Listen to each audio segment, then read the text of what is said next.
A videoaula de hoje irá apresentar o dimensionamento estrutural de sapatas submetidas à flexão composta oblíqua.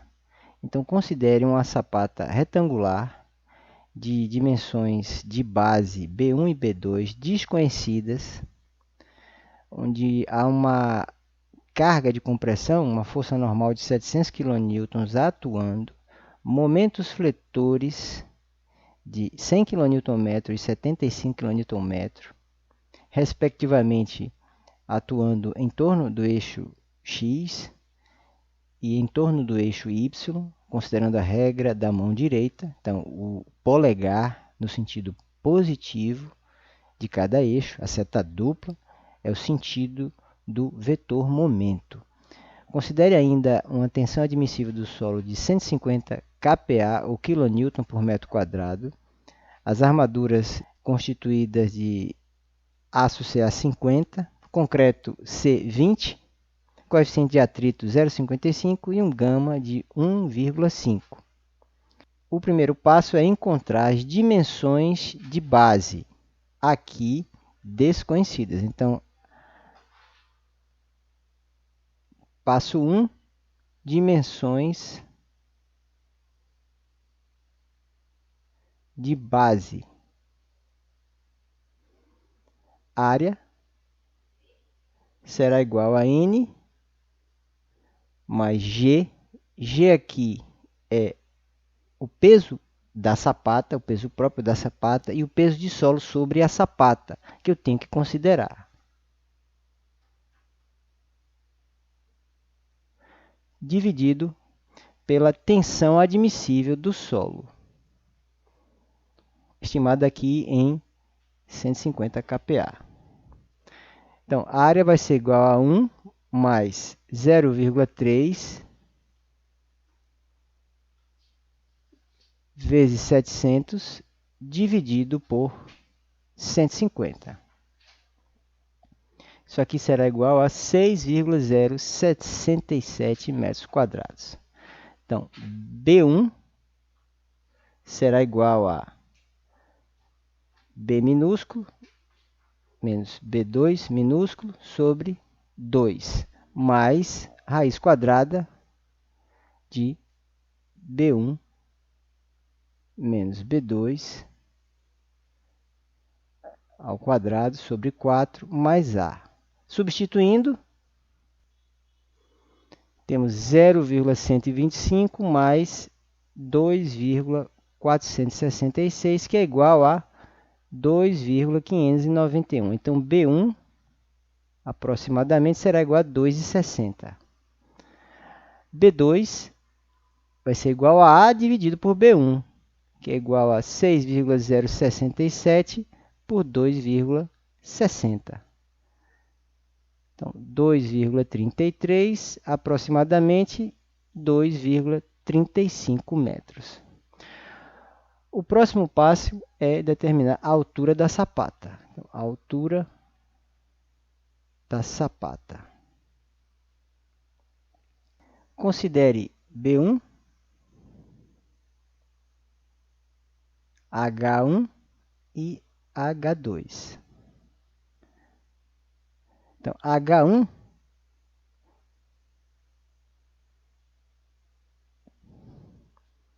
é igual a B1 maiúsculo menos B1 minúsculo sobre 2 menos D. D é esse espaço aqui, D, para colocar a forma do pilar, né, do arranque do pilar. Eu vou considerar aqui 2,5 centímetros.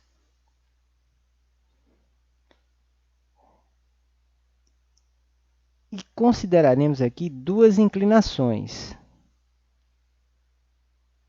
E vamos adotar um valor intermediário entre esses extremos. Inclinação 1 para 4 e inclinação 1 para 3. Então, eu vou dividir essa expressão por 4. Substituindo, será igual a 0,256 metros. Por outro lado, se a inclinação do talude for 1 para 3, H1 será igual a 0,341 metros. Então, H1 será um valor entre 0,256 e 0,341. Vamos adotar 30 centímetros.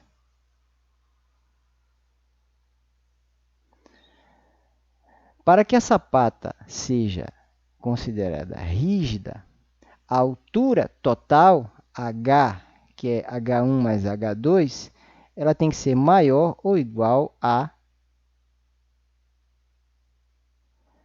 B1 maiúsculo menos B1 minúsculo dividido por 3. Então, aqui 2,60 menos 0,5 sobre 3, que dá 0,7 metros. Isso na direção x. Na direção y, H tem que ser maior ou igual a B2 menos B2 minúsculo sobre 3, que é igual a 2,35 menos 0,25 sobre 3, que é igual a 0,7. Então, se H for maior ou igual a 0,7, temos uma sapata rígida. Então, adotaremos H igual a 0,7. Por sua vez, H2 será igual a H menos H1, que é igual a 0,7 menos 0,340 centímetros.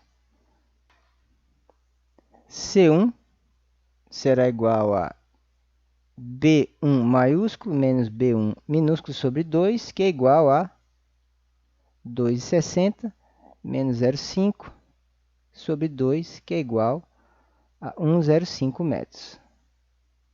Da mesma forma, C2 é igual a B2 maiúsculo menos B2 minúsculo sobre 2, que é igual a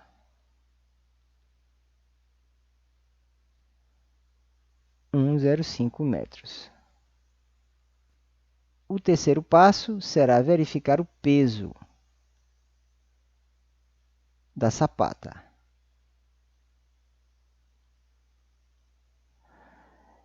Então, G da sapata será igual a peso específico do concreto multiplicado por B1 maiúsculo vezes B2 maiúsculo vezes H1. Essa é a expressão do cálculo do volume de concreto da sapata.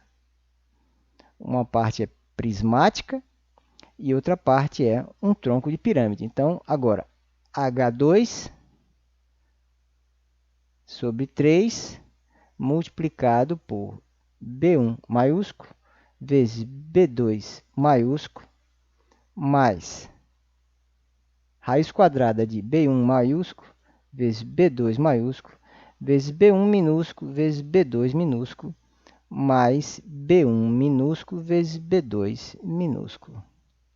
Substituindo, o peso da sapata será 69,46 kN. O peso de solo será igual a gama do solo multiplicado por B1 maiúsculo vezes B2 maiúsculo vezes a altura total, o volume de solo escavado, menos o volume de concreto da sapata. Substituindo, vou considerar aqui o solo com um peso específico de 18 kN por metro cúbico. Então, temos aqui 2,60 vezes 2,35 vezes 0,7 menos o volume de concreto da sapata, que é igual a 2,899. Então, o peso de solo será 24,8 kN. O peso total será 700, que é a força normal atuante, mais 69,46 mais 24,8. Então, o peso total atuando na base da sapata, ou seja, na área de contato entre a sapata e o solo, é igual a 794,26 quilonewtons.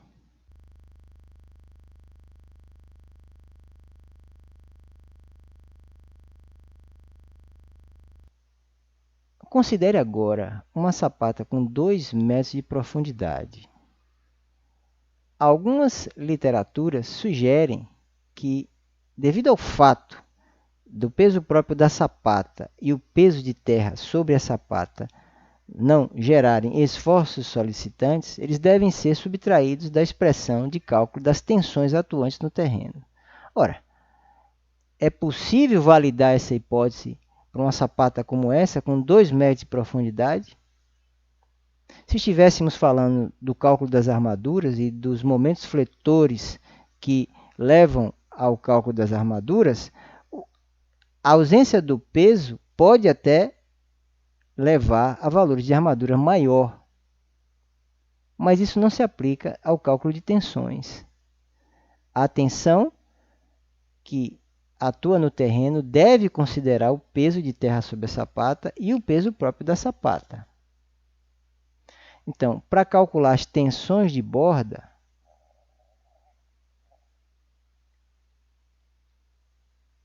sem dúvida alguma,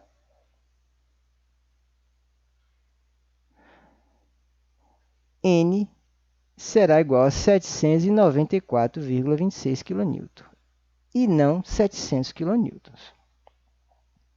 A tensão admissível aqui será admitida como 1,3 vezes 150. Então, nós poderemos chegar até 195 kN por metro quadrado.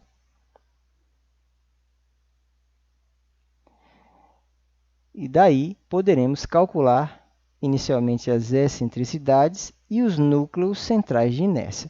A excentricidade na direção x é igual a 75, que é my, dividido por 794,26, que é igual a 9,4 centímetros. A excentricidade na direção y é igual a 100 dividido por 794,26, que é igual a 12,5 centímetros. Então, essas são as minhas excentricidades. Os núcleos centrais de inércia, K1 e K2,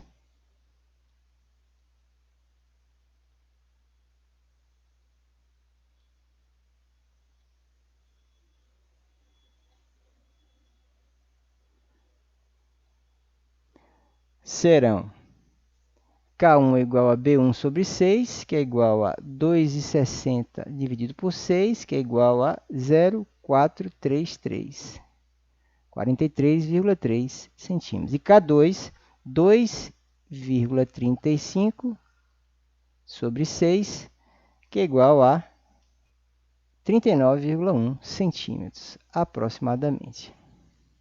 O próximo passo é a verificação de estabilidade. Então, my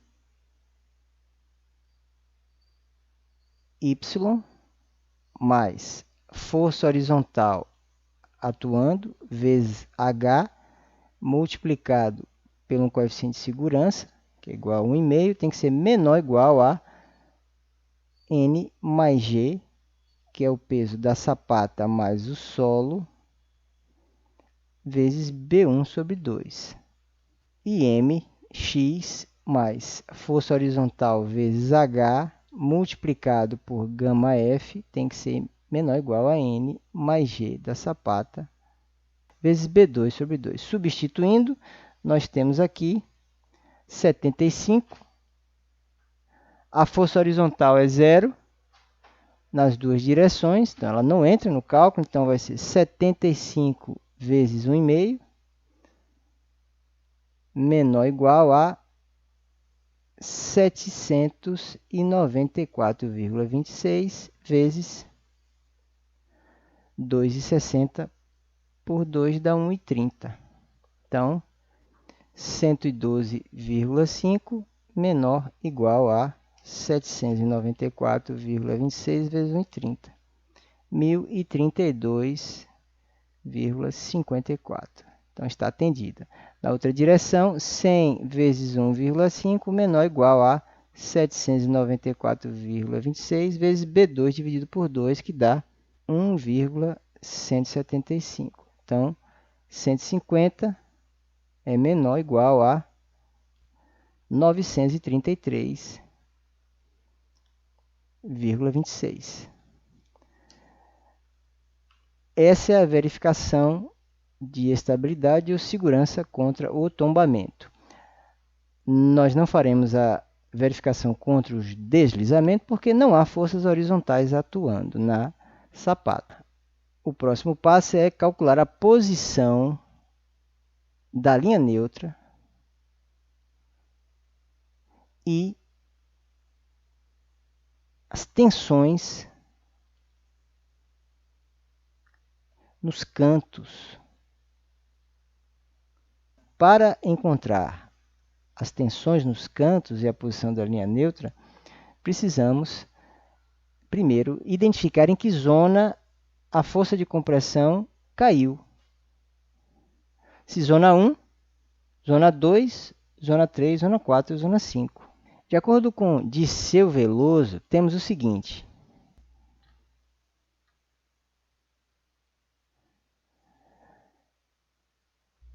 Se a força normal de compressão cair na zona 1, todas as 4 pontas, os 4 cantos da sapata estarão sujeitas a tensões de compressão. Então, toda a sapata estará comprimida.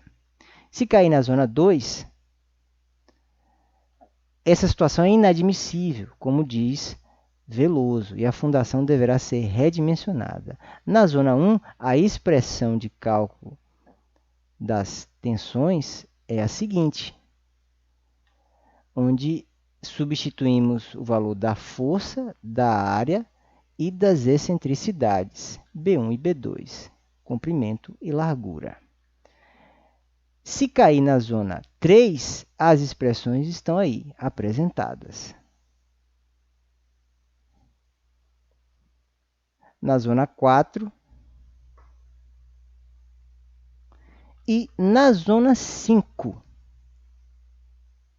Para calcular o valor das tensões, precisamos identificar em qual zona a força normal se encontra. Vejamos uma planilha no Excel apresentando graficamente esses resultados. Eu costumo bloquear as células em branco, porque aí são formas para que elas não sejam deletadas acidentalmente, e só é permitido, dados de entrada, o editar, as células de cor cinza. Então, eu aqui já parametrizei as dimensões calculadas, B1, 2,60, B2, 2,35, e observando o diagrama gerado, a força de compressão está na zona 1. Significa que a sapata está inteiramente comprimida, a linha neutra está fora da seção. Vamos calcular essas tensões. Bom, já que estamos na zona 1, temos que calcular o valor das pressões e utilizando as expressões sugeridas por Veloso, então Q1 será igual a 794,26 dividido por 6,11 multiplicado por 1 mais 6 vezes 0,094 sobre 2,60 mais 6 vezes 0,125 sobre 2,35, que resulta em 6 vezes 0,94 dividido por 2,60 vai dar 0,217 aproximadamente. Aqui vai dar 6 vezes 0,125 dividido por 2,35 vai dar 0,319. Então, 199,69 quilonewtons por metro quadrado. Q2, 794,26 dividido por 6,11. 1 mais 0,217 menos 0,319, que é igual a 116,73. Q3, 143,25. E Q4, 60,32 quilonewtons por metro quadrado. Voltemos para a planilha. Os valores encontrados na planilha de Excel estão próximos ao calculado. 201, 144, 117, 60. Então, observa-se aqui que é preciso aumentar as dimensões da sapata. Nós estamos trabalhando apenas com 2 casas depois da vírgula. O Excel considera todos os algarismos depois da vírgula, então há um erro aqui. Nós calculamos 199, aqui está dando 201,05. Então, 201 é superior a 195. Então, a gente tem duas opções. Ou aumenta as dimensões da sapata, ou uma substituição do solo com controle tecnológico de compactação. Então, vamos aumentar as dimensões da sapata aqui. Antes disso, é preciso também indicar que aqui está sendo considerado, no cálculo dessas tensões, o peso próprio do terreno sobre a sapata e o peso próprio da sapata. Está embutido aqui nessa célula. M17, que é um total de 97,47. Então, vamos colocar 2,70 por 2,50. Então, aparece já um erro. No atendimento, a sapata aqui está flexível, mas temos que corrigir aqui o cálculo no atingir meta. Então, dados, teste de hipótese e atingir meta, que o cálculo aqui é interativo. E aí agora ela converge. Voltando. Então, agora sim o tombamento está atendido, deslizamento não precisa. A sapata com 2,70 e 2,50 agora passa a ser flexível, porque há um limite aqui que foi ultrapassado, né? Então eu teria que agora adotar uma altura de 75 para ela voltar a ser rígida. E eu tenho que agora voltar para o atingir meta.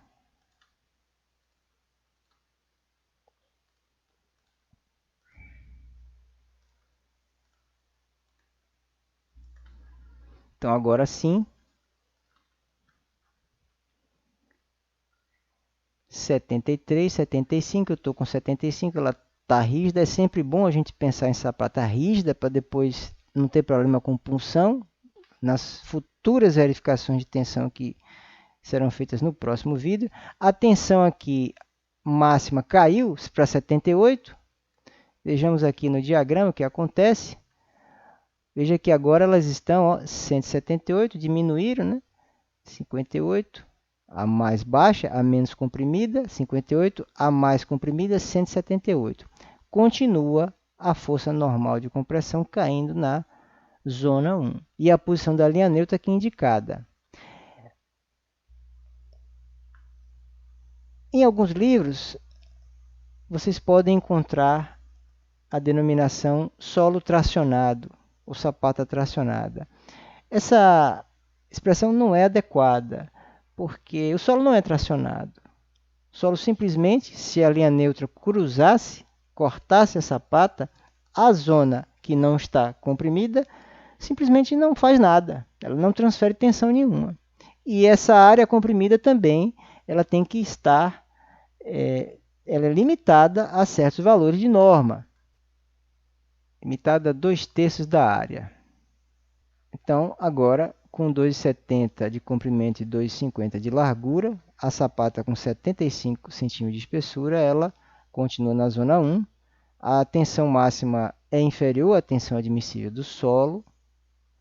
E no próximo vídeo nós iremos proceder com o cálculo das armaduras e as demais verificações de tensão, inclusive de punção. Então, até a próxima videoaula.